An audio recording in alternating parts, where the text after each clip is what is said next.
What's up, everyone? Today I'm going to be bringing you a review on the Mossberg 930 SPX shotgun.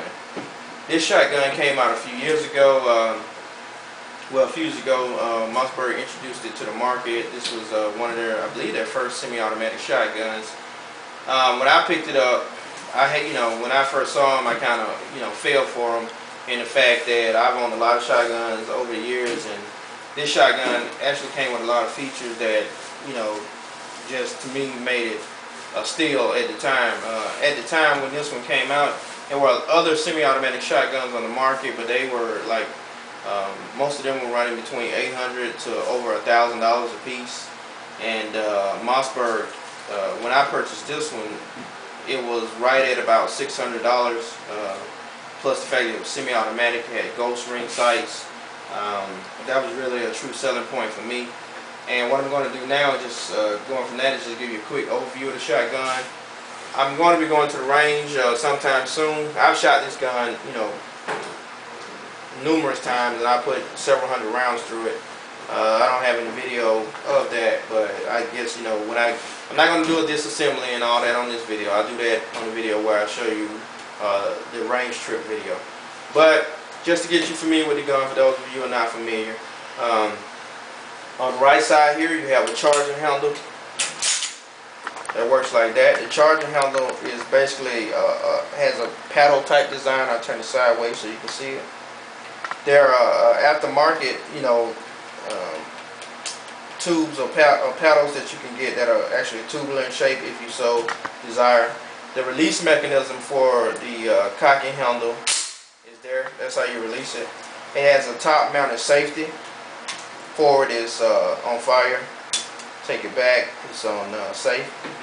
It comes with a ghost ring sight and rail that you can see, as you can see here, where you can mount red dot optics and whatever other optics you want to mount, especially if you have a cantilever level. Here you have, this is from the user end view of the ghost ring sight. The ghost ring sight is adjustable. If you look here, I don't know if you can see it in the light, but it says it's clearly marked up.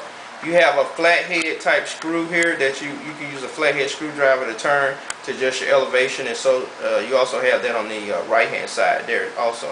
And if for some reason you want to adjust the elevation of the shotgun, or the settings, the sighting settings for the shotgun. In the front here, you have a nice elevated front sight with guards on the side of the actual sight. They have a fiber optic tube here. The camera doesn't really pick that up well, but it's a red fiber optic. I put some glow in the dark green paint on the front to be able to use it at night, because fiber optics are useless at night. That didn't really work, and I may change that later. What else can I say about the shotgun? As far as the stock here, when I purchased the firearm, it came with your plain Jane standard type of stock. I took that off, which was relatively simple, and replaced it with a Choate or Choate, C-H-O-A-T-E stock, which is perfect for me. The Choate stock has a extra inch spacer back here that gives you a good, it makes the length of the gun nice, if you want to use those words. It serves my purpose. The gun itself, the gun holds 7 plus 1. That's 7 in the tube, 1 in the chamber, if you so desire. It accepts up to 3-inch shells. The barrel length is 18.5 inches. Cylinder bore. I'm not sure you can change it and all that. I don't get into that because I mainly use mine for self-defense or pretty much tactical reasons. So I'm not hunting with it. I have taken it skeet shooting, however, and it functioned fine, but it's not as good as a dedicated skeet or trap gun. But I've used it out there. There are a lot of students I did. What else do I want to say about it?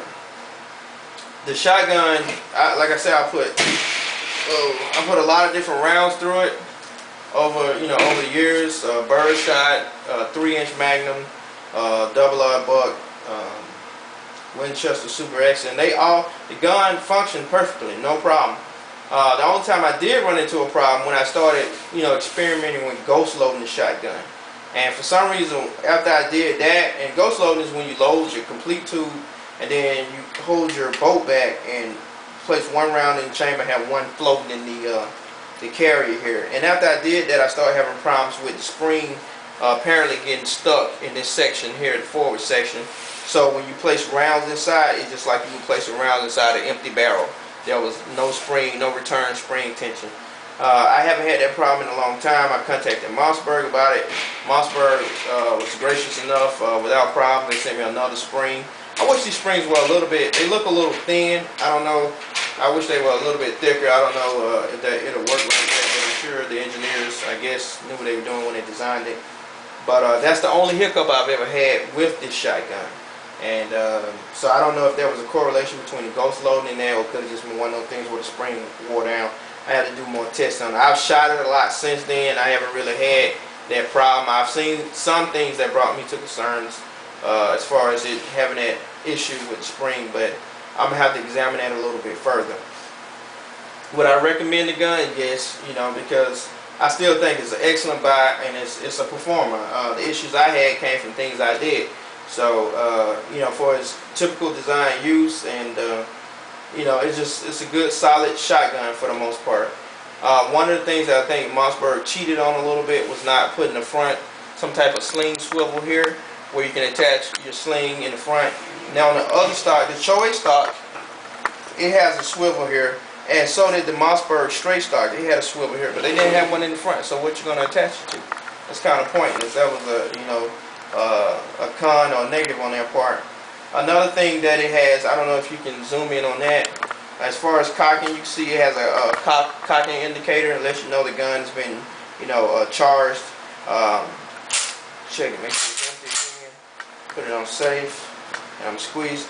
When the cocking handle has been pulled to the back, the button will protrude from the trigger guard. Once you clear it, it'll disappear just like that. So that's that. And I think I mentioned that the safety was on the top. You had the safety, you slide forward and it's on fire. You see the red dot. Take it back, covers the red dot, it's on safe.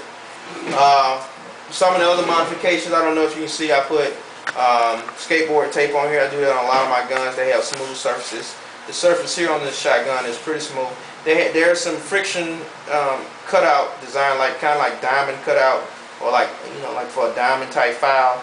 It has that feel to it. But I'm so used to shooting my shotgun a certain way. Every time I grab it, if I feel that tape, I know I have it, and I know I have it in the right. You know, my grip is like I like it, and I put, you know, the little skateboard tape to kind of indicate that. As far as the stock here, this is just a normal cheek rest. I like these. We carry these at Rugged Works. It has the extra 5 rounds here. It has a zipper compartment that has a detachable 5-round carry there.